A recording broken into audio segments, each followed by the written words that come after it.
Universe, এটা পৈতৃক সম্পত্তি যেগুলো আমাদের বাপসা তাদের।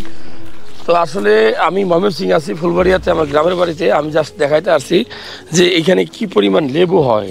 এখন এই লেবু দেখানোটা মূল উদ্দেশ্য না, উদ্দেশ্যটা হলো যে আপনি এই গরমে এই তৃষ্ণার্ত সময়ে যদি আপনি এক পিস লেবু খান কি পাবেন, অথবা লেবুটা আপনি কেন খাবেন। আমরা অনেক সময় দোকান থেকে প্যাকেট প্যাকেট কোটায় কোটায় অসংখ্য ট্যাবলেট কিনে খাই শুধু ভিটামিন সি পাওয়ার আশায়। কেননা ভিটামিন সি আমরা অনেকেই জানি, অনেকে জানি না। প্রত্যেক দিন কিন্তু ভিটামিন সি আমাদের খাবার থেকে গ্রহণ করতে হয়। এখন আপনি এই ভিটামিন সি যদি প্রত্যেক দিন খাবারের মাধ্যমে না নেন, তাহলে আপনার শরীর ভিটামিন সি পাবে না। ভিটামিন সি কী কাজ করে, এই একটা লেবু, এক পিস লেবু আপনার প্রত্যেক দিন কী পরিমাণ ভিটামিন সি দিতে পারবে আপনি চিন্তা করতে পারবেন না। ভিটামিন সি আমাদের শরীরের জন্য খুব উপকারী, কেননা ভিটামিন সি যদি শরীরে না থাকে তাহলে আপনার রোগ প্রতিরোধ ক্ষমতা থাকবে না, আপনার চামড়াগুলো নষ্ট হয়ে যাবে, স্কিন ডিজিজ বেশি হবে, কোনো জায়গায় কেটে গেলে সেই জায়গাটা সহজে জোড়া লাগতে চায় না।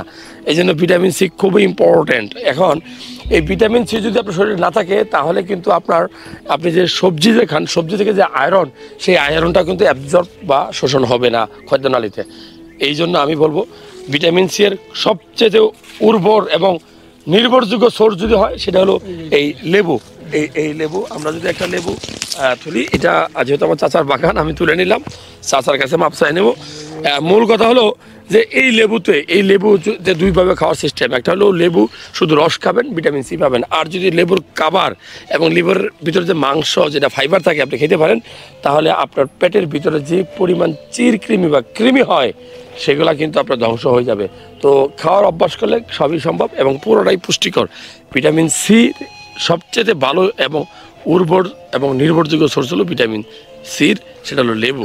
ডেইলি কমপক্ষে 1 থেকে 2 পিস লেবু আপনি খাবেন, কেননা তাহলে আপনার শরীরে পর্যাপ্ত ভিটামিন সি আপনি পাবেন।